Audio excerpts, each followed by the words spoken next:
Now, this is a real story which was written by a Dalit boy whose name is Om Prakash Valmiki. Om Prakash Valmiki was born in 1950 and expired on 2013. Is a famous Dalit writer. In his autobiography Jhutan, the book which has written is Jhutan, he writes, "I had to sit away from the others in the class, and that too on the floor. The mat ran out before reaching the spot I sat on. Sometimes I would have to sit way behind everybody, right near the door. Sometimes they would beat me without any reason." So, when Om Prakash Valmiki, he belonged from the Dalit, which is known as the lower caste. So, since he belonged from the lower caste, he was not permitted to go to the school. But his father, he used to send him to the school. But when he goes to the school, what are the things used to happen to him? He was never allowed to sit on the mat, and sometimes he used to sit near the door. And then without any reason, their classmates used to, or the teacher used to beat him up very badly. So this was a treatment given to him at the school, and many things we will come to know what had happened with him. When he was in class 4, the headmaster asked Om Prakash to sweep the school and the playground. So when he was in class 4, the headmaster, what he told him, he asked him to sweep the floor and the playground also. He writes, "The playground was very larger than my small physique could handle, and in cleaning it, my back began to ache." So what he wrote in his book, he wrote that the playground was larger than his body. He was very lean in size, and while sweeping the playground, by the evening, his body starts paining. My face was covered with dust. Dust had gone inside my mouth. The other children in my class were studying and I was sweeping. Headmaster was sitting in his room and watching me. I was not even allowed to get a drink of water. I swept the whole day. From the doors and windows of the school rooms, the eyes of the teachers and the boys saw this spectacle. Om Prakash was made to sweep the school and the playground for the next couple of days, and this only came to an end when his father, who happened to be passing by, saw his son sweeping. So, we saw that Om Prakash, he was not allowed to sit in the class and study. Instead, his headmaster, what he did, he made him sweep the grounds, sweep the floors of the school campus. And it did not happen only for one day. It almost happened for weeks and weeks. He used to do this work for weeks and weeks, and he was not even offered a glass of water. And his teachers as well as his friends used to watch or see him doing all these works, but none of them had came and supported him. Instead, they used to laugh at him. They used to make joke at him. Then one day, when his father was passing by, he saw that his son was sweeping the school. Now let's see, what did his father do? He confronted the teachers and then walking away from the school, holding Om Prakash's hand, he said loudly for all of them to hear, "You are a teacher, so I am leaving now. But remember this much, master. He will study right here in this school, and not just him, but there will be more coming after him. So he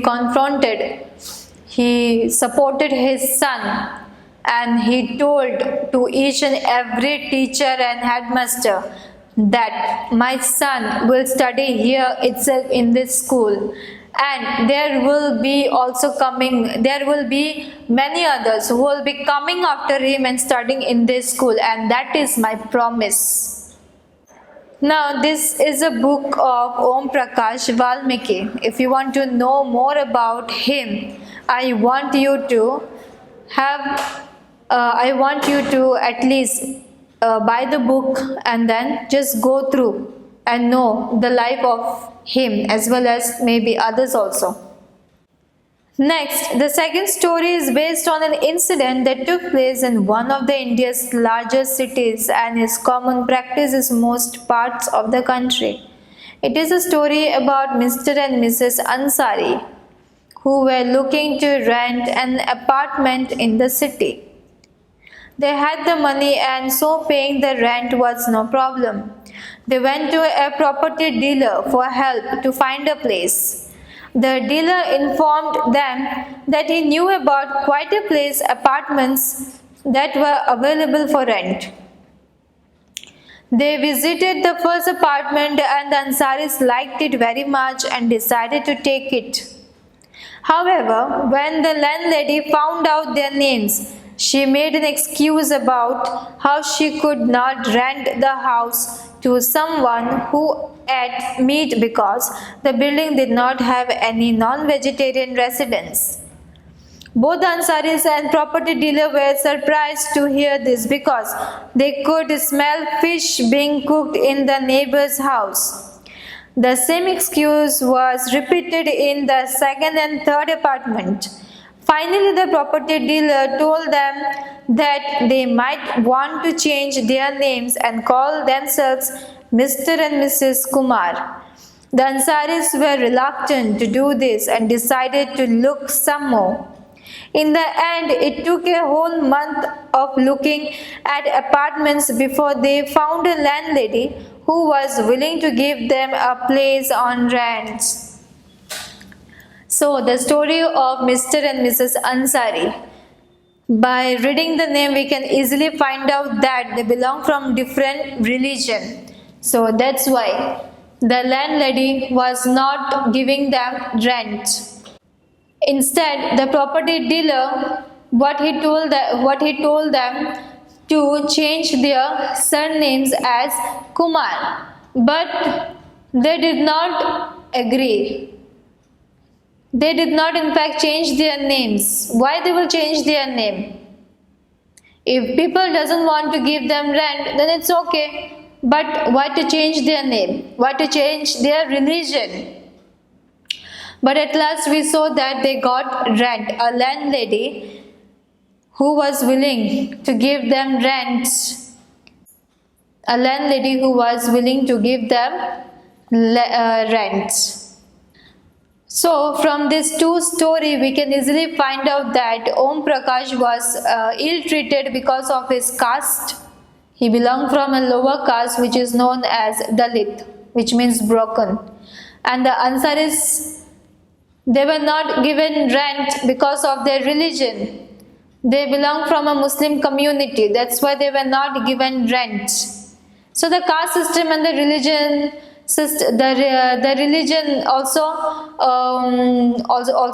matters, also like not matters, but because of this also we can see a huge discriminations and how they were treated by the people. Now, recognizing dignity, how we can recognize our dignity, our respect, self-respect. You have understood by now that the caste we are born into, the religion we practice, the class background we come from, whether we are male or female, these are often the things that determine why some people are treated unequally Om Prakash Valmiki and the Ansaris are being treated unequally on the basis of differences of caste and religion. So Om Prakash and Ansaris were treated on the basis of their caste and religion. They were recognized as their caste and religion, but this made them very hurt.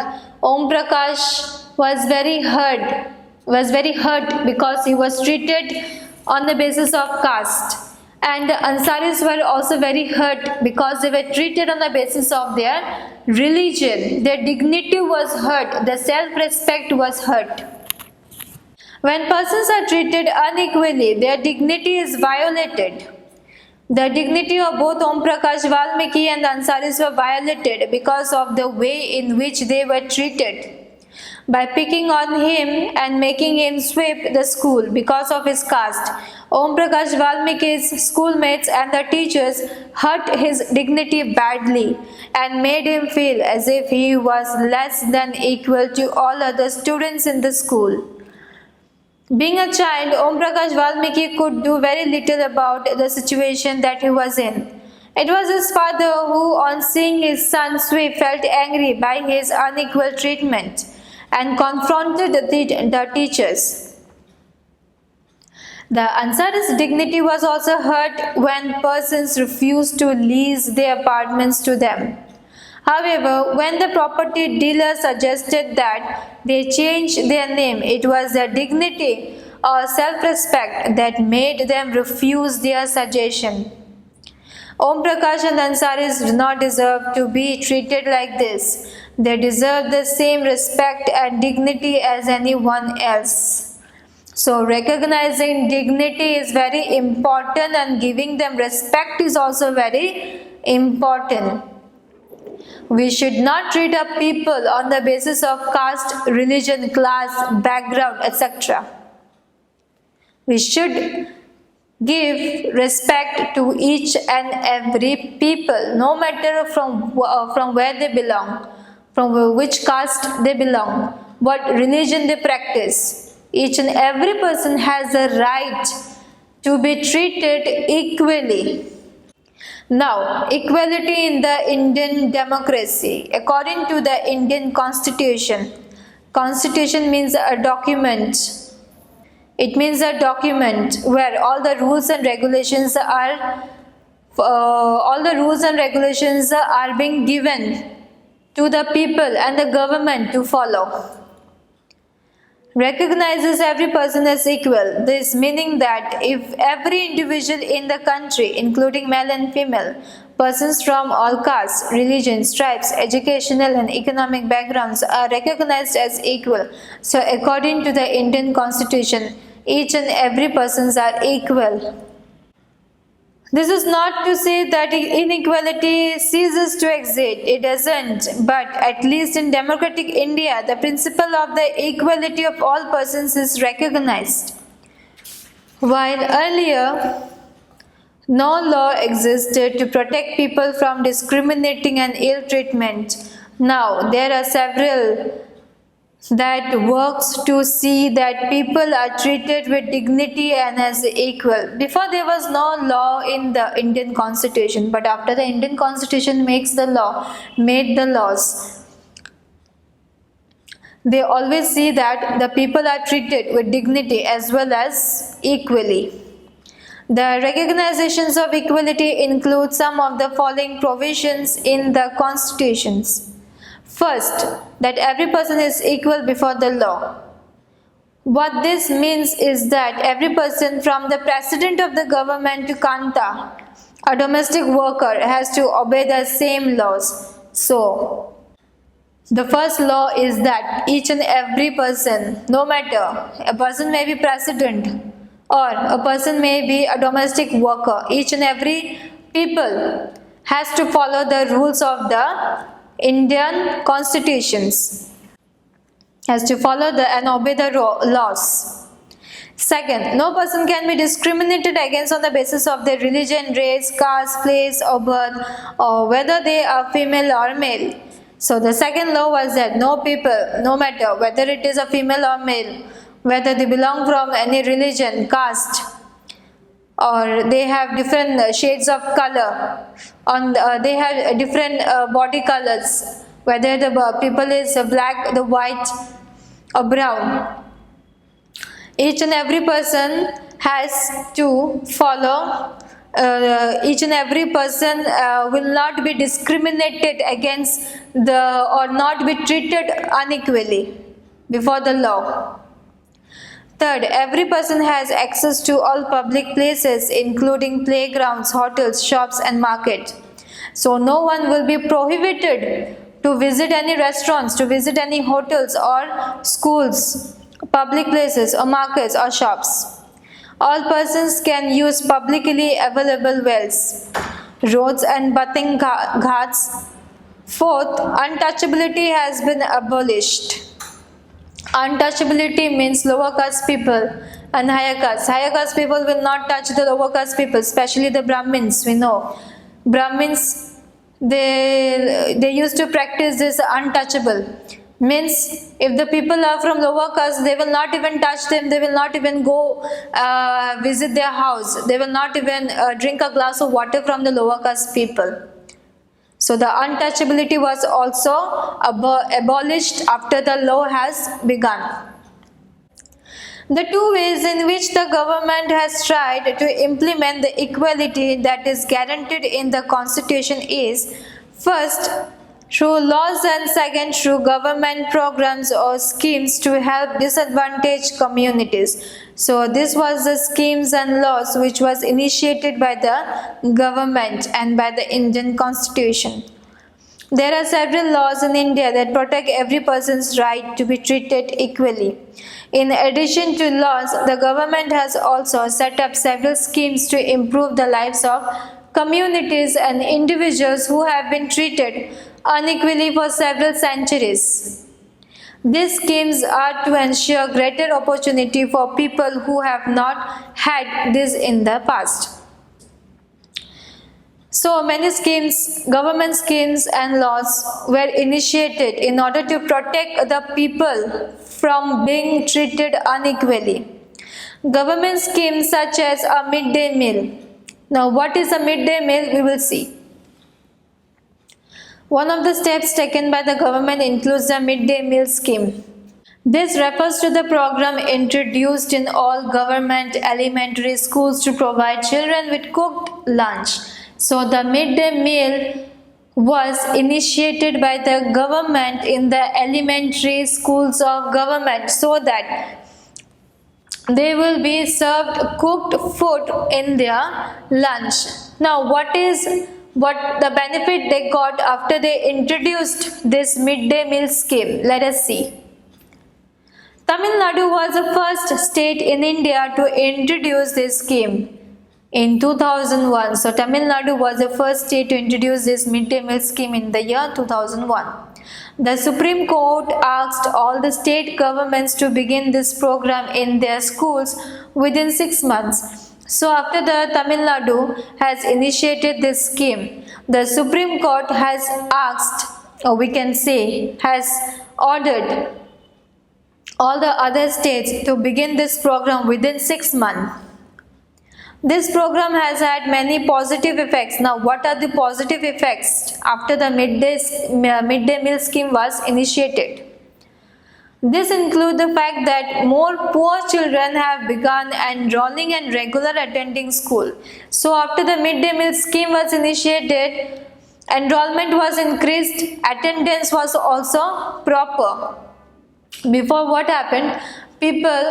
Students, they used to go to their homes for the lunch, and when they go, they never came back to the school. And this shows a very decreased enrollment, and also it was a very poor. This has shown a poor attendance.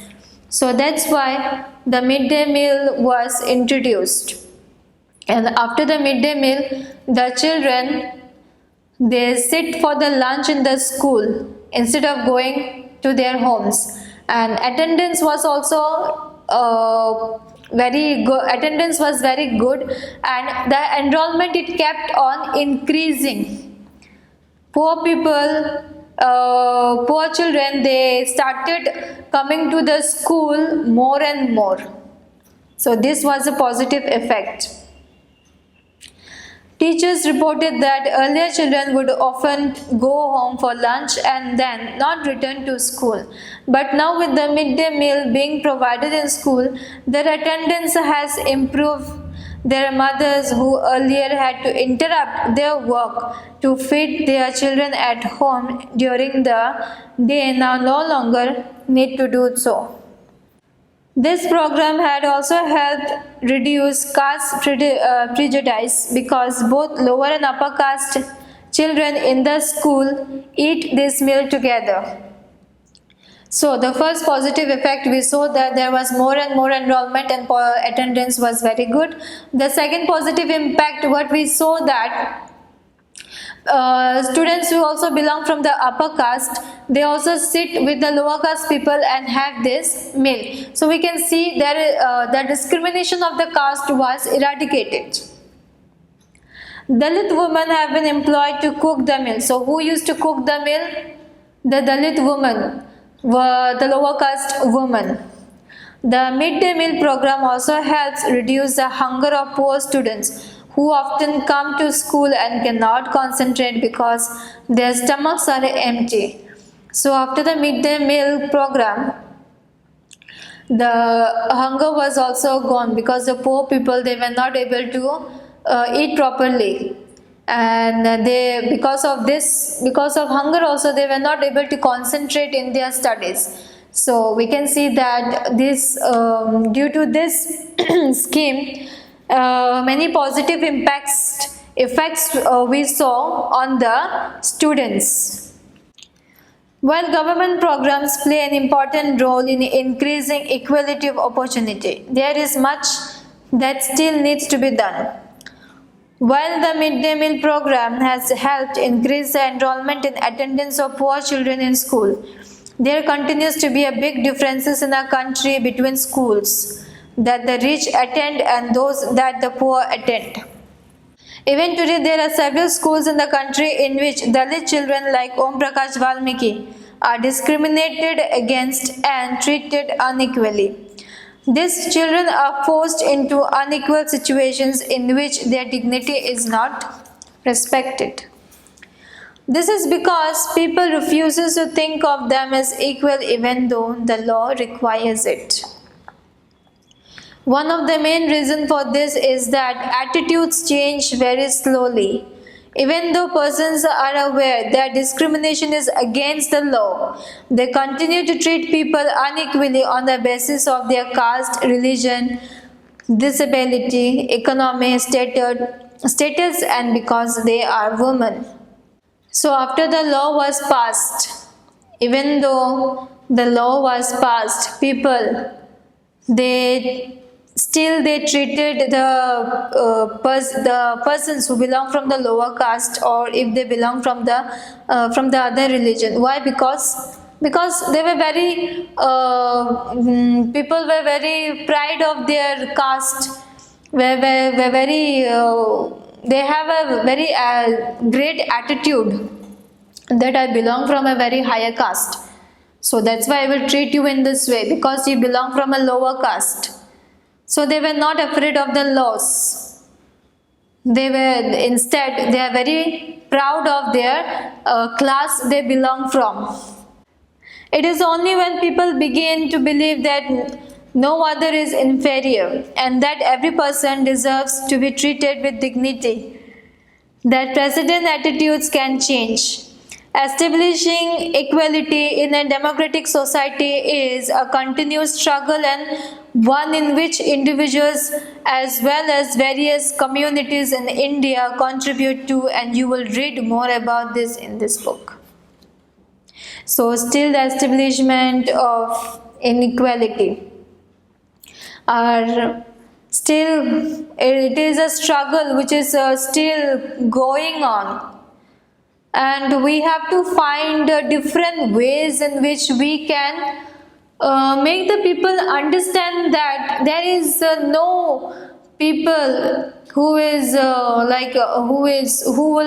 will be treated unequally. Everybody is equal, everybody is educated. If they are not even educated also, they have their own self-respect, and we should respect their dignity. We should value their dignity instead of hurting their self-respect. So, as a human being, we need to find out different ways in which people can be treated equally. Because we saw that after the law has passed, people are very, they are acting like as if government will not take any actions against them. So they are like treating the people very unequally still now.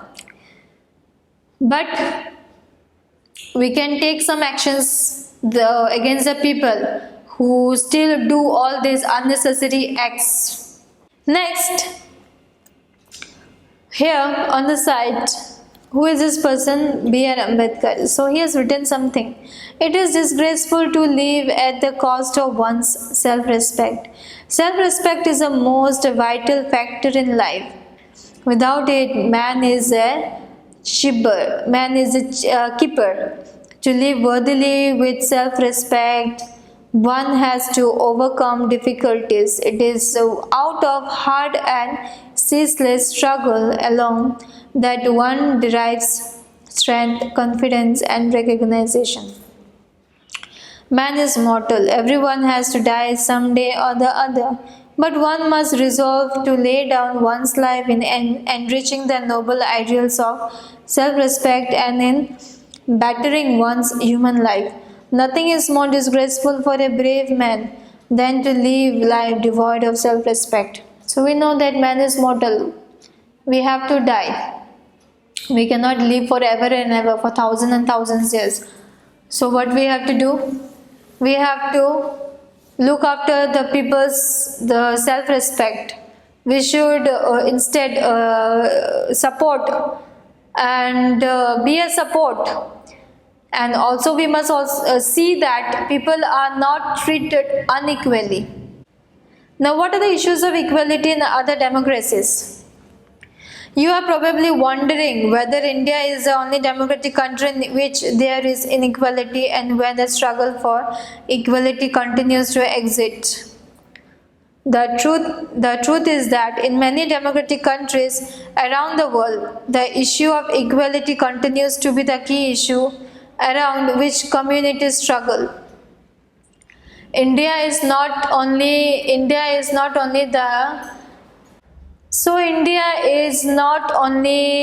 the democratic country which has inequality. There are countries who are still suffering from inequality, and their inequality still continues. So one such example is the United States of America. The African Americans whose ancestors were the slaves who were brought over from Africa continue to describe their lives today as largely unequal. So the African Americans who was brought from the Africa were asked to work as a slave, and their life was very difficult. This despite the fact that there was a movement in the late 1950s to push for equal rights for African Americans. So in 1950 there was a movement which gave a push for the rights of the African Americans. Prior to this, African Americans were treated extremely unequally in the United States and denied equality through law.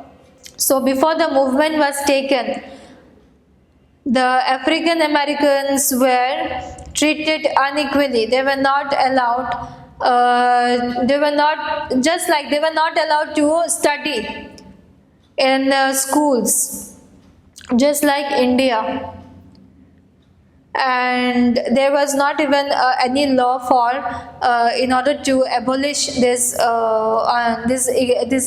inequality. But after the 1950s the movement came into begun, everything was changed. The African Americans were given equal rights in the country.